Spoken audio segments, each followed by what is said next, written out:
start with the Tate conjecture.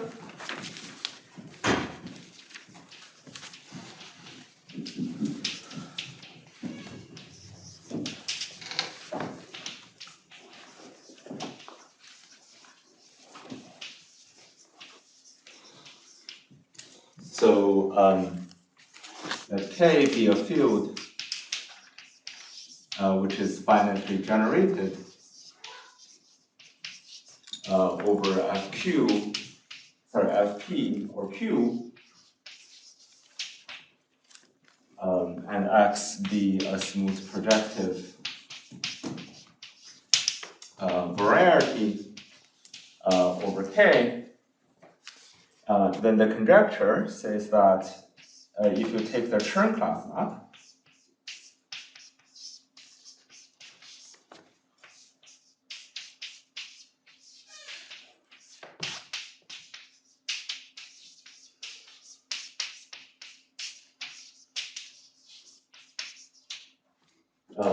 of course, here we want L to be a prime, which is not equal to the characteristic of K.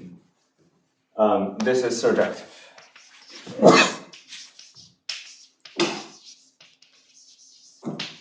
So, in other words, all Galois invariant classes in your H-2 comes from line bundles, and this is an analog of the Lefschetz-Bellman theorem.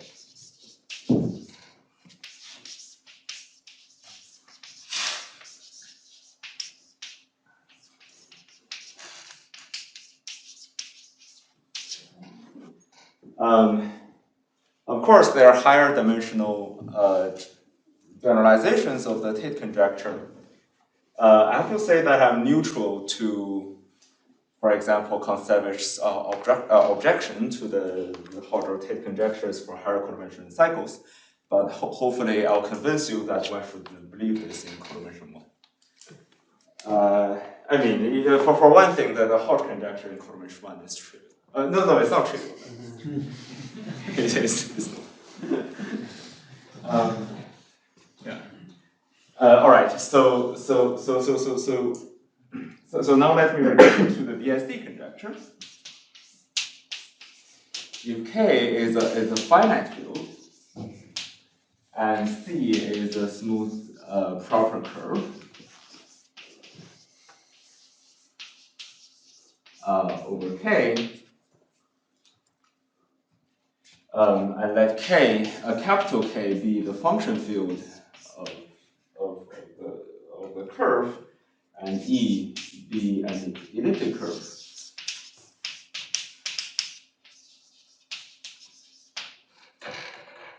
Then the BSD conjecture says that the rank of the K rational points for the elliptic curve is equal to the order of vanishing at 1 of the L series.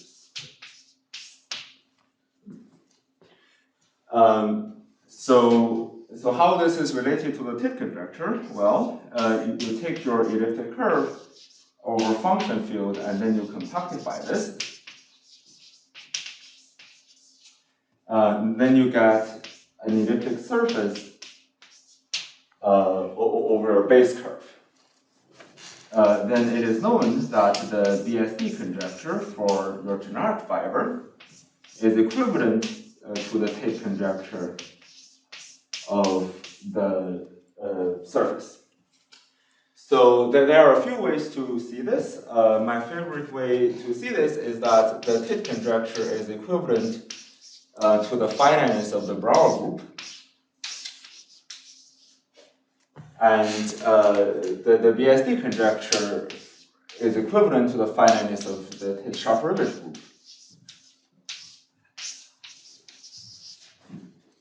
And it is known that the Brouwer group and the Tate-Schafer-Rivich group differ by some finite things, so their finiteness are equivalent. There's a more constructive way to see this equivalence. There's a Shioda-Tate formula.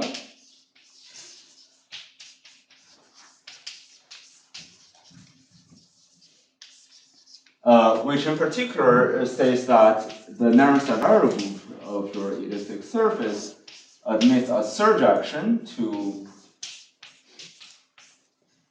the rational points on the generic fiber, and the kernel of this map, instead of writing this down in words, let me draw a picture. You have your zero section, and these are the generic fibers which are smooth.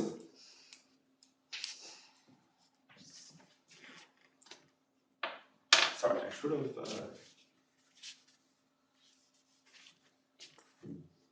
Where's that? Oh.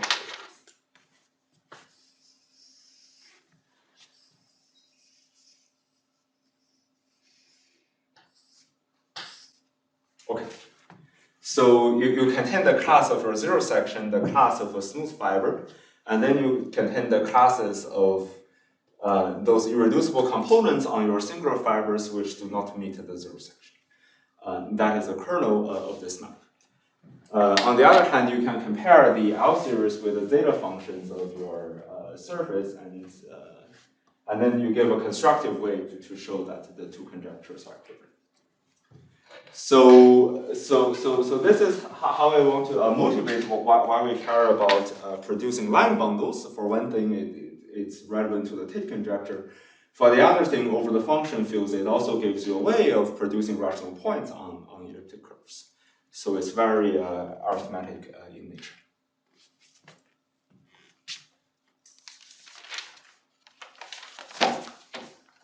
All right. So next, let me state some results.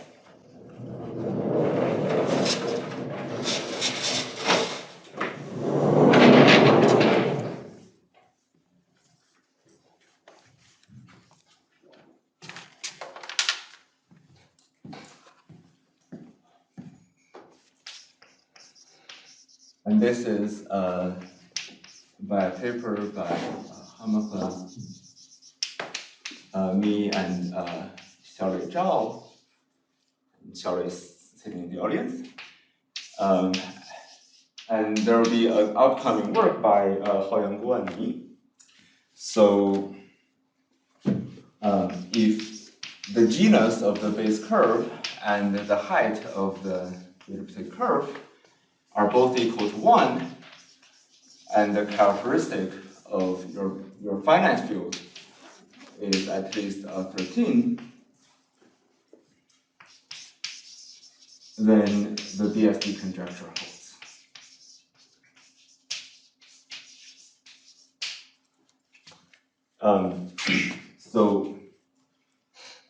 If you assume that the Weierstrass normal form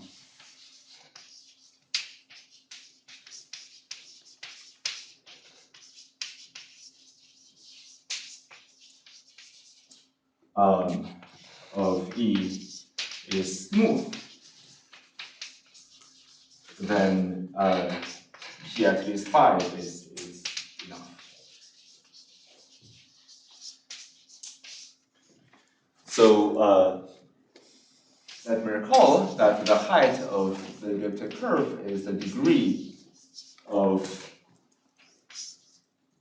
what is called the fundamental line bundle, which is defined as this.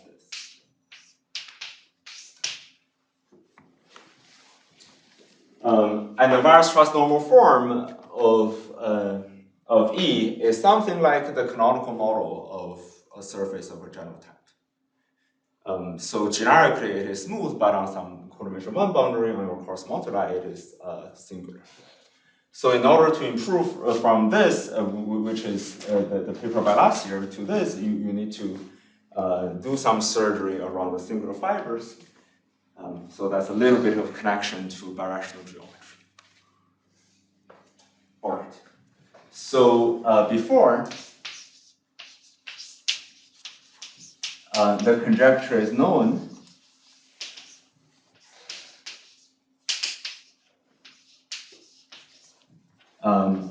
when the analytic rank, which is the order of the order of the L series, is at most 1, and this is due to a long sequence of people, Corey-Bagan, Douglas Rumer, and Chu, or when the height is equal to 0, in which case this is the isotrivial case, or when the height is equal to 1 and the genus of the base curve is 0. In this case, your elliptic surface is rational. So these are the more or less trivial cases for the conjecture. And when your height is 2 and the genus is 0, this is when your surface is an elliptic K3. And this is due to Artin and Schumann.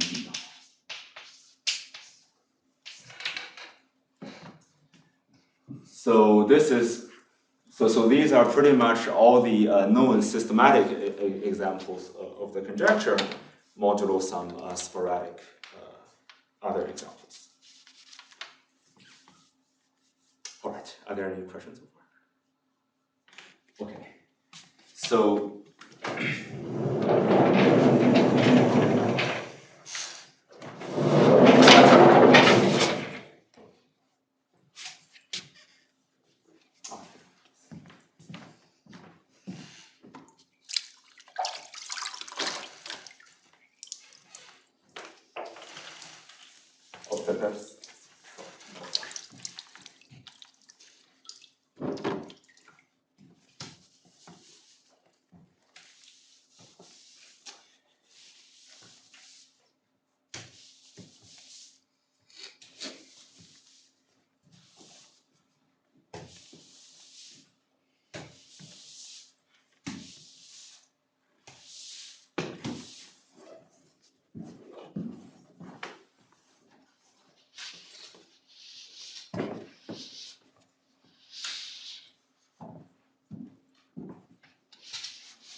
all right. So the above result is obtained by specializing a more general statement about the Tate conjecture. So let M be a connected smooth scheme over Z, and take a smooth projective family.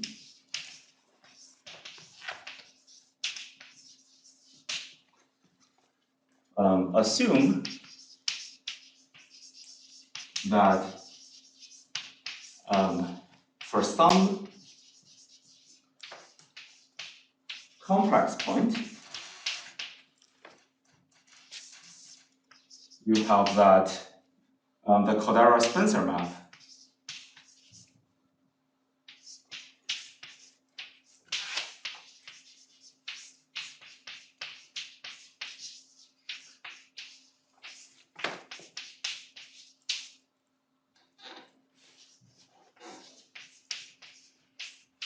is non-zero.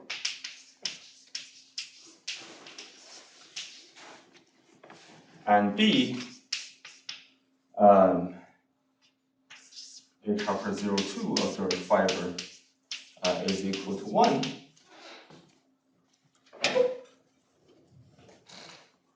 Then for P big enough, all fibers of X of characteristic P satisfy the Tate conjecture. So as written, this more general theorem is non-effective in P, but if your M is some concrete moduli of surfaces, there's a method to make it effective. So, F is a smooth projective family of surfaces, right? No. Or just in general? Any dimension. Okay. Although the examples are indeed surfaces. So the characteristic zero statements are due to Moonen.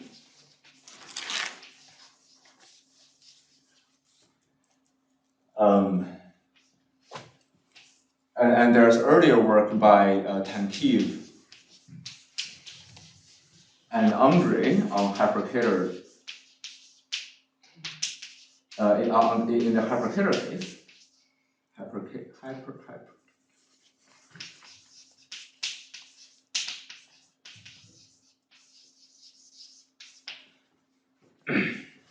And for K3s, this is due to a long list of people in various degrees of generality. Nygaard, August, Manopsitara,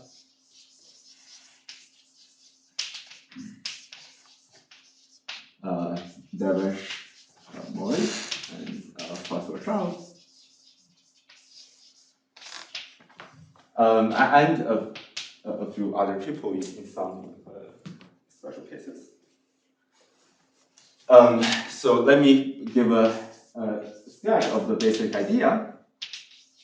What does it mean in characteristic zero? Yes. So if you assume these hypotheses, you take a characteristic zero fiber valued over a field finitely generated over Q, then it satisfies the Tate conjecture. In fact, also the Mumford-Tate conjecture. Yeah. But in characteristic P, there is no direct analog of the Mumford-Tate conjecture.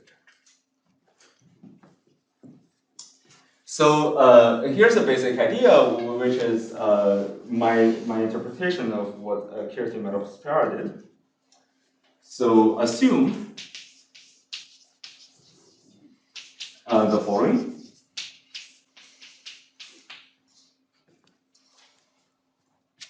For every point, let's say a closed point on your moduli space, and a line bundle on the fiber,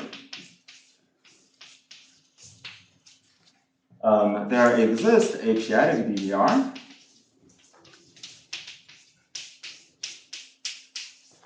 V and a V-valued point on M, as well as a line bundle on the V-valued fiber, such that the pair S tilde and C tilde specializes to S and C. Then the Tate conjecture for the fiber is equivalent to the following statement. You take the direct limit as K prime goes through finite extensions of the residue field. You take the corresponding fiber of your Helvetic local system, evaluate it some geometric point over S, and then take Galois invariance. This is equal to the span of all complex points on your moduli which specializes to your given point. and then you take the variations of Hodge structures over the C fiber, and then take 0, 0 classes. So you can pretty much ignore this equation. All that is important is that you can reduce the Tate conjecture to a statement which relates to the L-adic local system and the variations of Hodge structures. So it's a question which only concerns cohomology. So I think of this as some form of the Mumford Tate conjecture.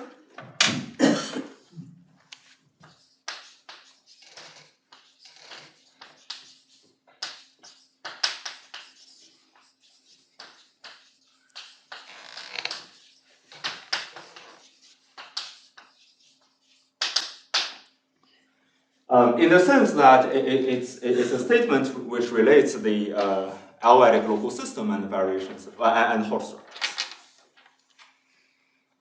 So here's a picture of what it is saying. Suppose this is your MFP and this is your MC.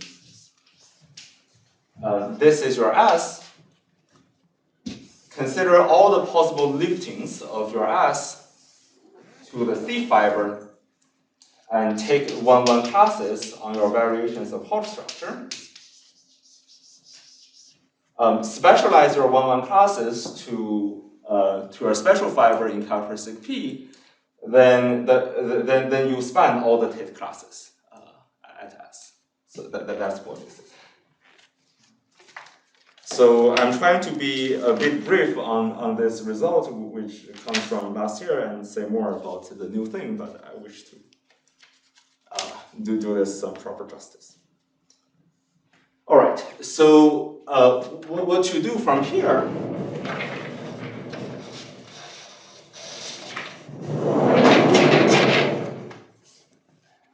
oh, I have to use this again.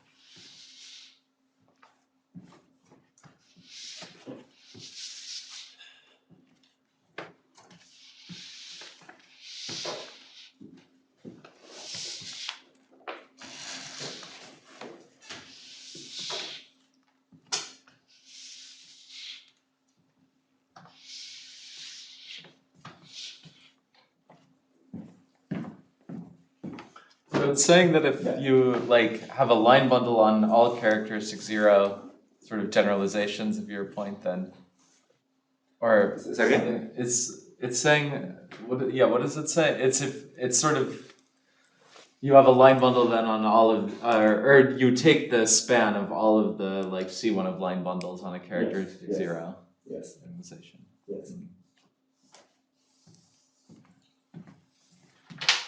Okay, so what you go from there is that you have a pure morphism.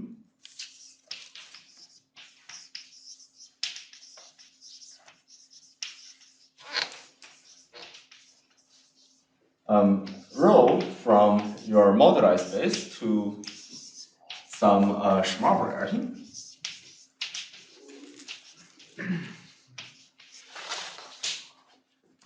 Such that your cohomology sheaves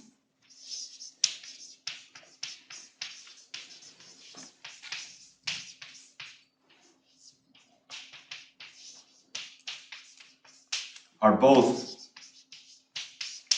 obtained by pulling back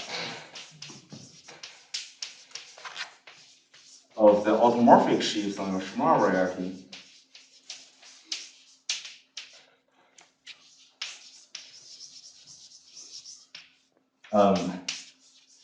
then you use Schema variety stuff. So that's as much I want to say about this because this is a variable geometry workshop. It does take a lot of work to properly generalize this to extend the. Inspired by the conjecture construction? Yes. Yeah, so the reason that we can analyze this automorphic sheaves is precisely because of the Fukasa-type construction. All right, so this I think of as a formal part of the proof. The main geometric input is the lifting statement about line bundles. Because at the end of the day, we are producing all the line bundles needed to span the Tate classes by applying the Left-Schwarzman theorem. That is the only tool we have which actually produces a line bundle. So if this lifting statement for line bundle is not true, then there's no reason that this strategy could possibly work. So let me say a sentence on how to prove this. So for K3s, the star property is due to Bedin.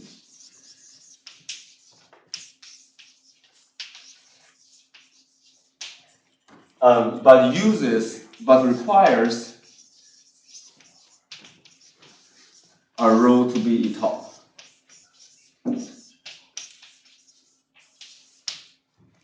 But the etalness of the period morphism, especially in characteristic P, is usually too much to ask. It is rarely true outside the world of K3 surfaces. In fact, 1 year after our paper appeared, Philip and his collaborators showed that I raised this. For the elliptic surfaces in question, the period morphism over C is generically tall, but it is still not flat. So this is usually too much to hope for. So instead, what we did is that you can use the condition that h equal to 0 is equal to 1 and the theorem of the fixed part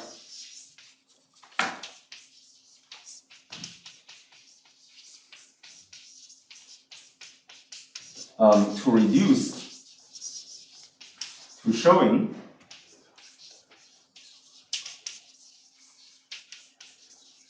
that MFP bar has more pi 1 invariance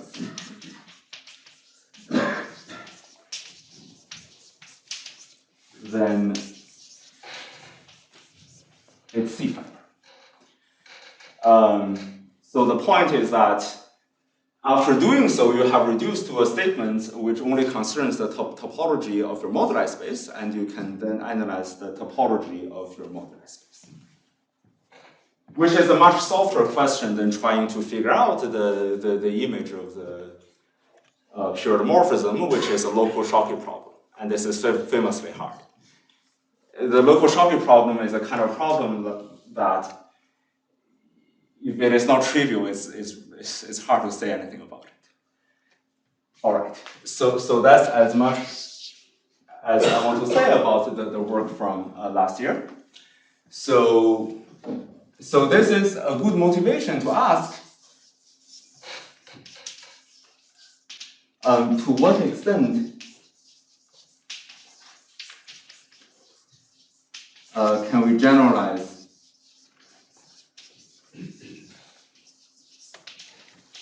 this theorem of Delin?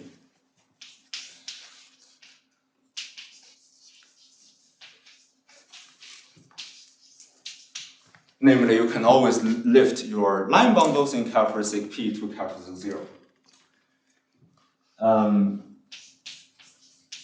So here's a partial answer due to David, Urbanik, and me.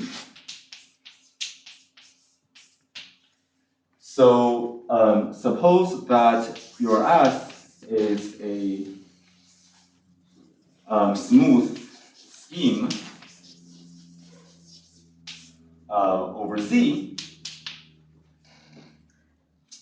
and again consider a smooth projective family.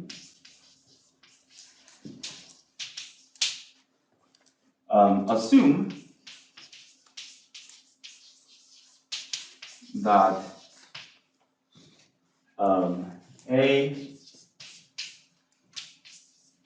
the second Betti local system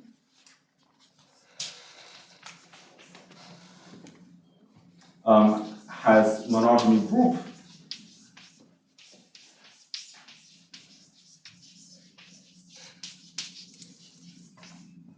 which only fixes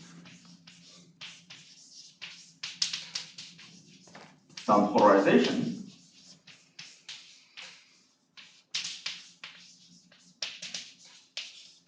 Meaning that your monogamy group is in fact a special orthogonal group defined by a polarization.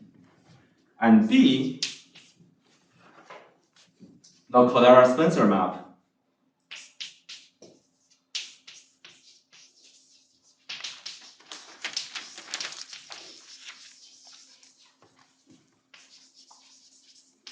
which goes from the tangent space of I use that here.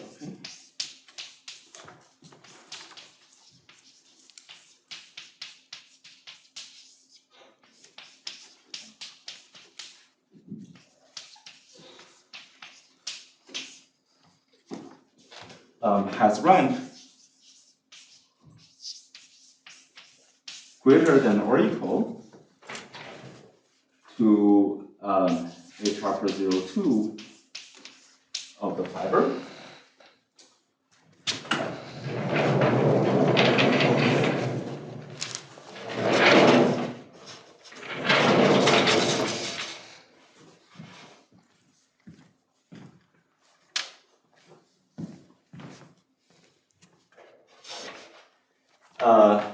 Then Deline's theorem is true, but let me erase the board first.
In fact, I can write the conclusion in a stronger form.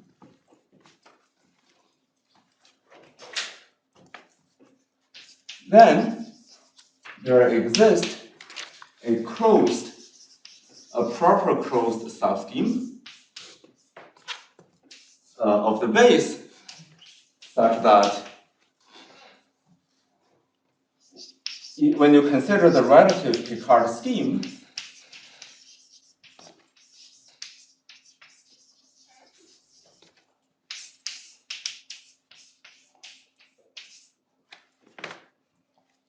is symptomic, meaning that it is flat and LCI over the. Did I use Z? Yes. Oh, okay,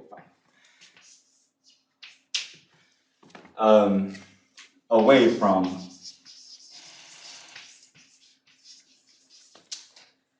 E. So if you ignore the LCI statement, this is saying that your relative Picard scheme is generic flat over the base. But I want to point out that this statement has some fundamental difference from the generic flatness theorem by Grothendieck. in that your relative Picard scheme normally has infinitely many components.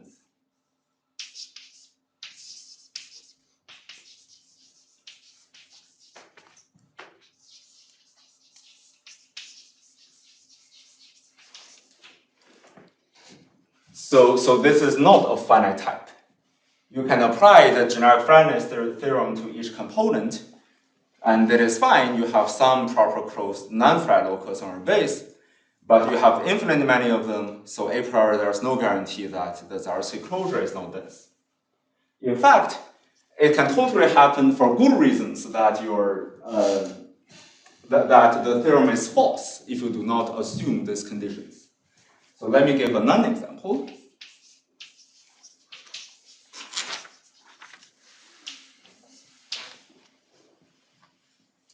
So let's suppose that your base is just something like this, and L is a number field.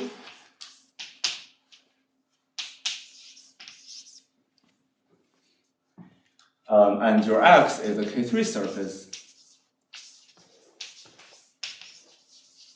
over S. Then, by R0 Shankar, R2 Shankar, so let me write the Shankar square, Yunqing Tang and Salim Tayo, and a separate paper by Tayo himself, the set of primes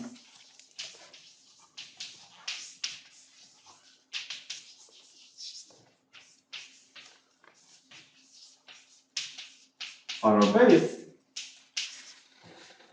such that the rank of the geometric Picard group of your mod P reduction is bigger than the rank of your geometric generic fiber.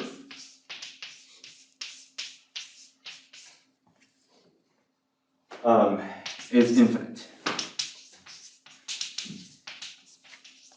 So in particular, it is Zariski dense.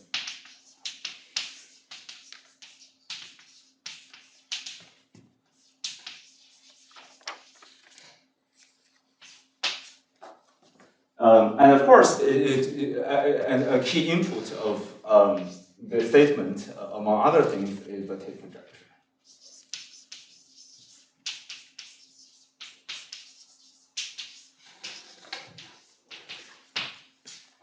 So the point I want to make is that the failure of the theorem, when you do not assume these proper assumptions, is precisely due to the Tate conjecture. At least in this non-example.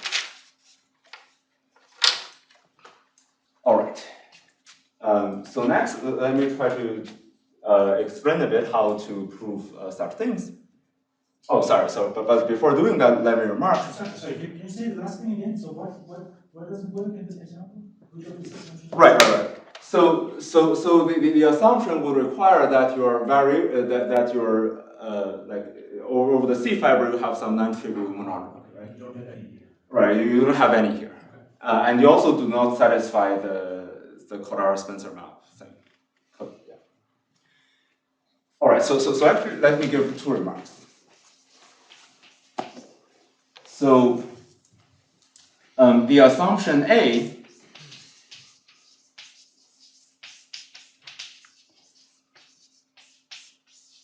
can be relaxed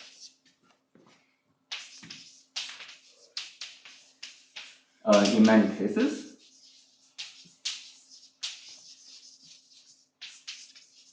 But the assumption B on Kodaira-Spencer is absolutely necessary. Otherwise, you do not have enough dimension to overcome the obstruction to deforming your line boundary. And And the second remark is that the theorem is applicable to surfaces in P3 of degree at least 4 and elliptic surfaces over P1.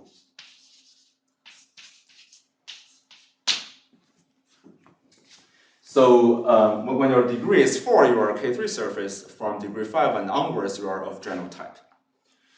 And for the elliptic surface example, as written, we only talk about surfaces over P1 because we can find a reference for the monodromy group. But this is supposed to be true as long as your height is big with respect to the genus of a group.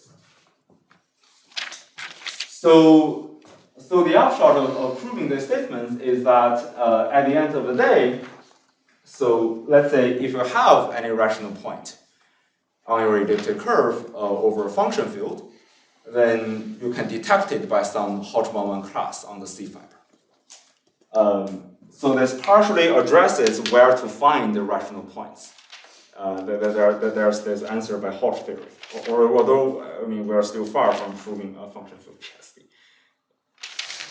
Is there not some result of like maybe Shepard-Barron that you could use for to conclude maybe that elliptic surfaces over a higher genus space are Mumford generic? Yes. So Shepard-Barron proved a generic Torelli theorem as long as the height is sufficiently big. But I didn't find a statement of monodromy.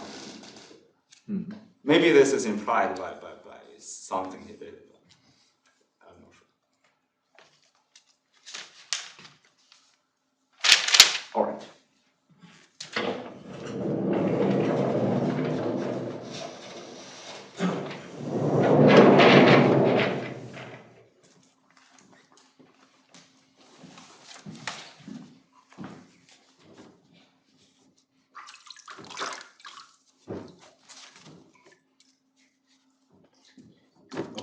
Actually, this is a good analogy. I mean, metaphor. I mean, I'm doing this to test the water on how far you can generalize the current approach to the Tate conjecture. Because at the end of the day, you have to rely on that Strassmann theorem to produce a line bundle for you.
So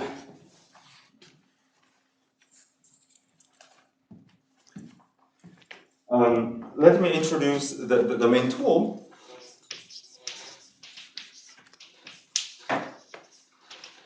Which is the X-channel theorem.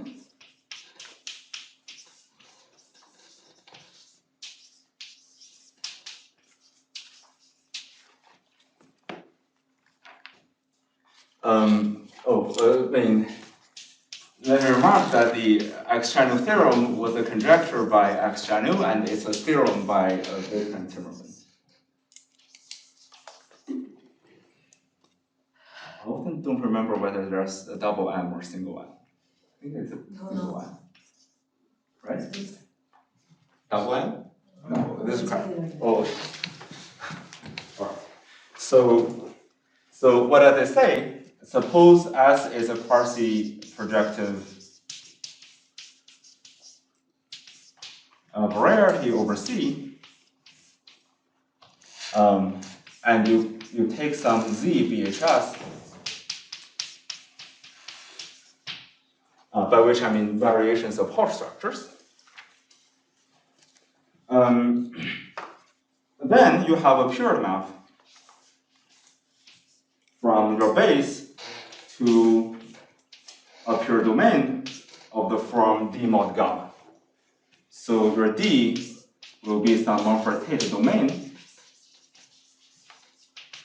and gamma is some arithmetic.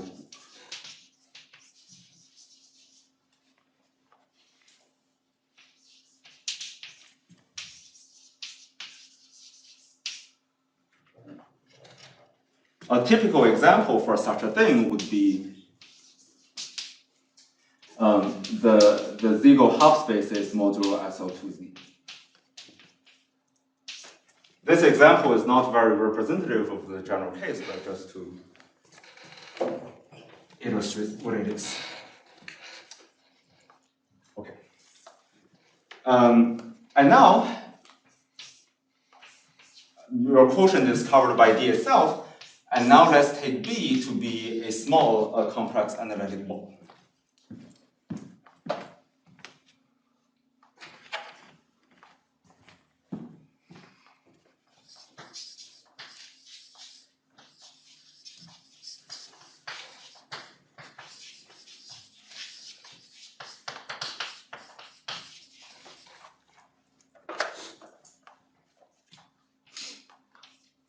And then you can lift your pure dimorphism to your little balls, because you can trivialize your local system on B. And now your D can be embedded into some flag variety.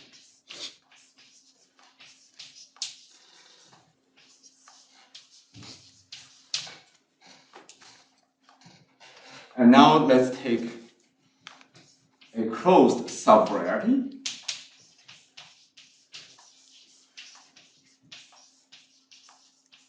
of your D, and then we consider the pre-image in your little ball.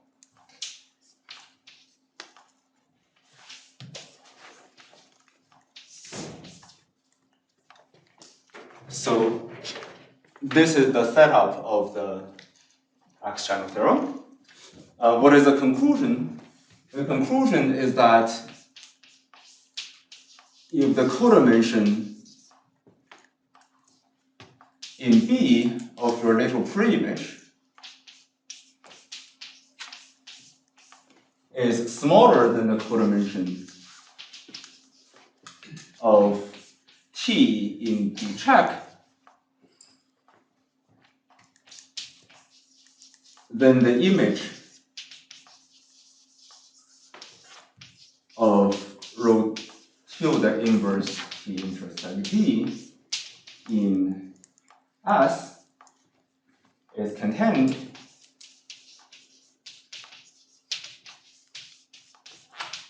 in a strict weakly special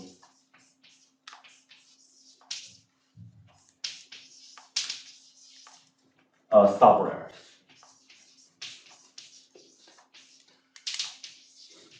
Okay.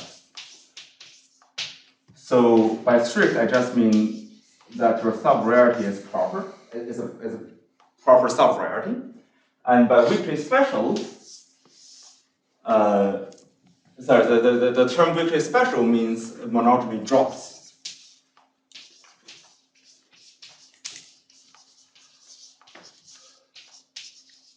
Of this subvariety.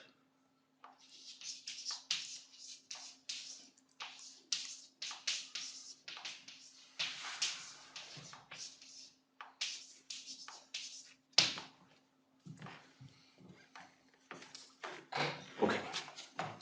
So let me say a word on why this is remarkable. I mean, this is remarkable for many reasons, but this is how I think of it. So suppose we just consider A2 over C. And at the origin, you have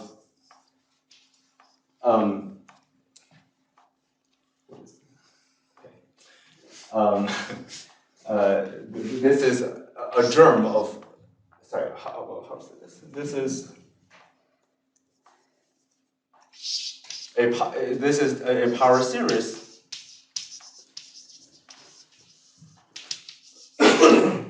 in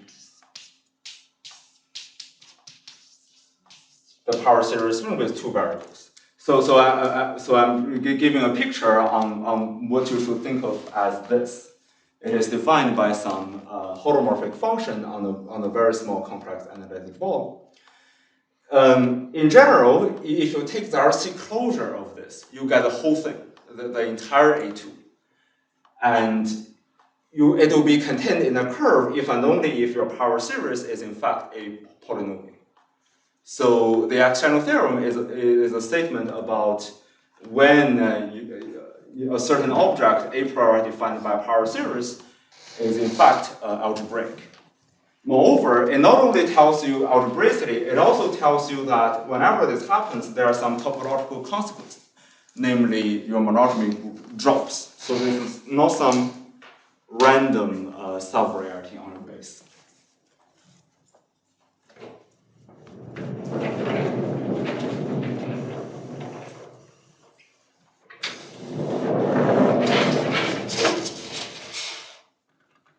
Okay, so for the time remaining, I'm trying to connect to the external theorem.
How much time do I have?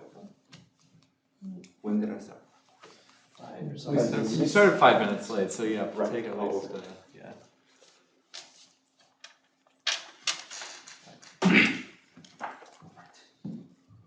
So let's get back to our setup.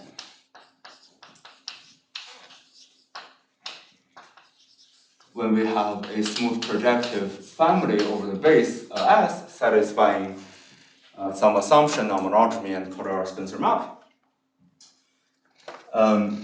Now take some point and then let S hat little s to be the formal completion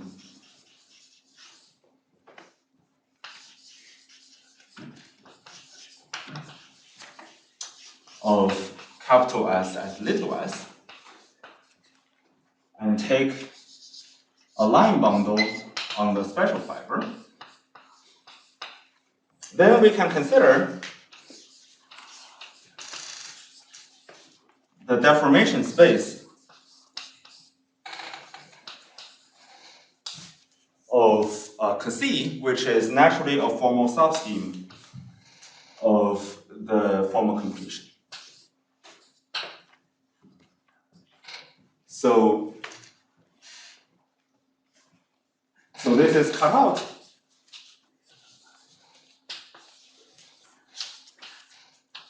by at most H upper 02 equations.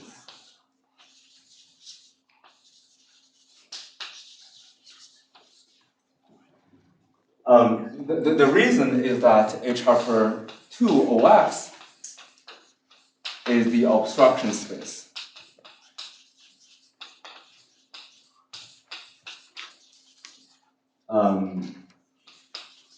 To the deformation of line bundles.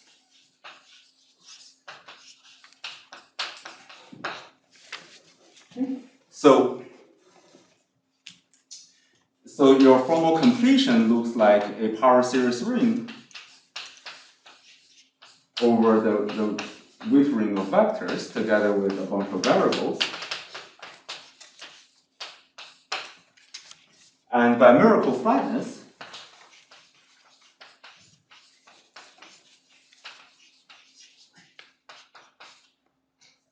your deformation space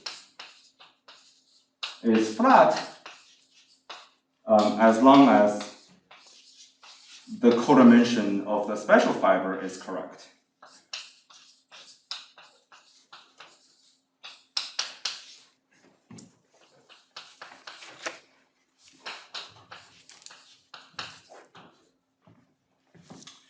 So the upshot is that your deformation space is flat as long as you do not have excessive deformation of line bundles in characteristic P than what obstruction theory would predict.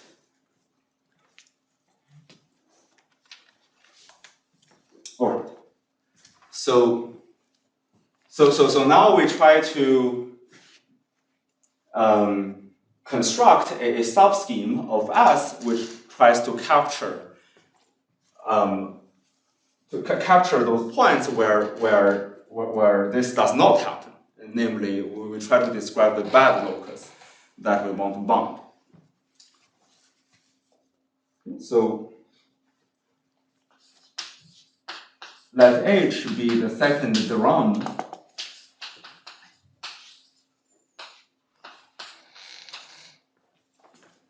cohomology, and let D be the dimension of S, the relative dimension of S minus H upper 02 plus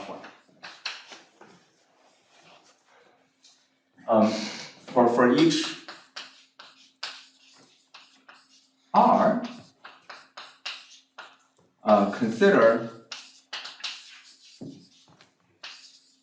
ER, which is a Zariski closure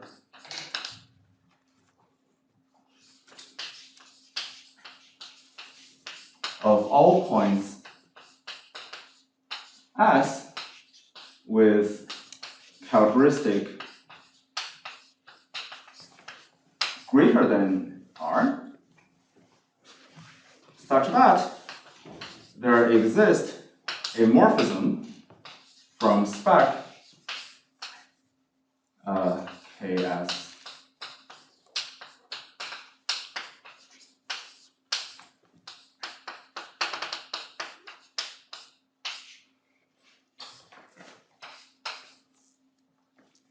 to S, which is injective on tangent spaces.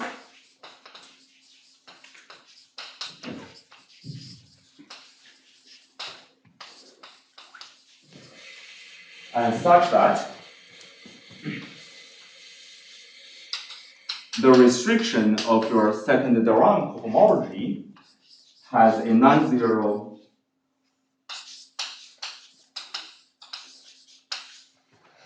flat section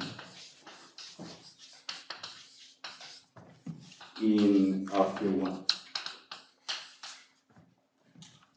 So this is a maximal ideal product, or you're taking the maximal ideal, No, right? Or no, to the product.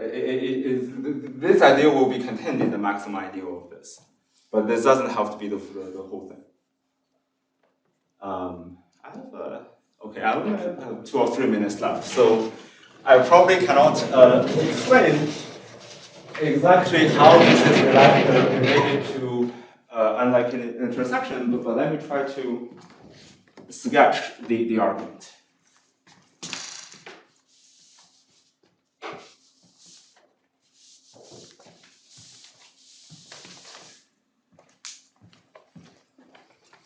I'm just asking if there's commas between the xi's in x1 Where? through xd in the ideal. Yes, yes, Yeah, yes, yeah. of course. That's what I thought. So, I mean, the point of defining this is that if the deformation space of your line bundle is bigger than expected, then you deform to a little disk. And the deformation of your line bundle will give you a horizontal section in field 1. So, now the point is that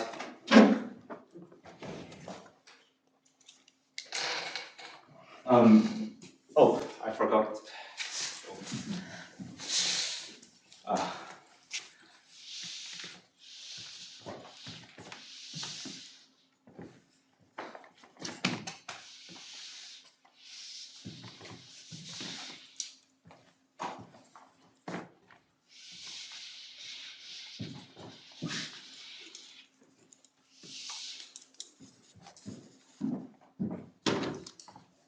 So we can consider the intersection of all ER. This will stabilize somewhere because everything is of finite type. And we can apply X channel to conclude that E infinity restricted to C is contained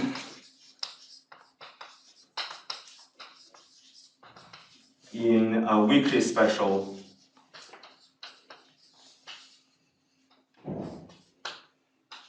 subvarieties. The monodromy assumption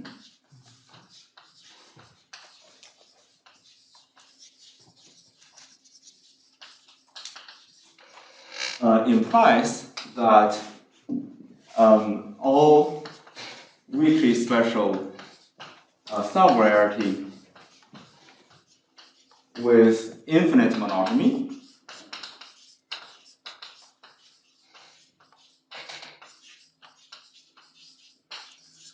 is contained in a special subvariety.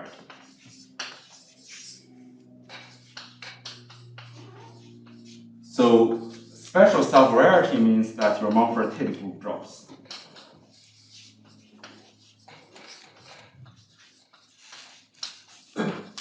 The point is that there are only finite, there are countably many of this by Catani-Dillon-Kaplan. And then we use Bayer category theorem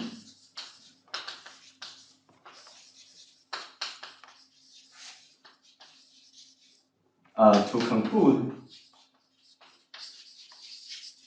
that E infinity restricted to C, and hence E infinity itself, is not dense. In other words, it is contained in, I mean, a priori you are contained in countably many such things, but on the other hand, you are also closed. So by Bayer category, you are contained in finitely many proper subvarieties, and hence you are not dense.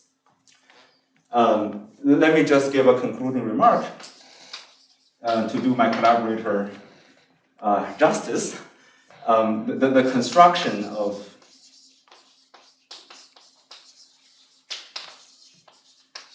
these ERs relies on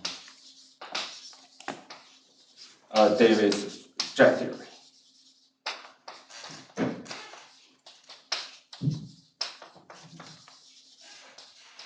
So jet spaces are generalizations of the tangent bundle, and using jet theory, we can define infinitesimal period morphisms, which interpolates such things across all P, such that over C it recovers the usual period morphism.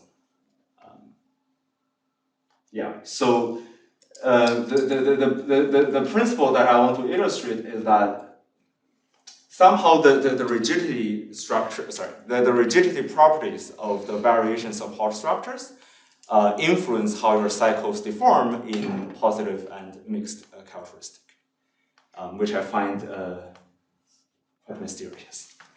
All right, so that concludes my talk. Thank you for your attention.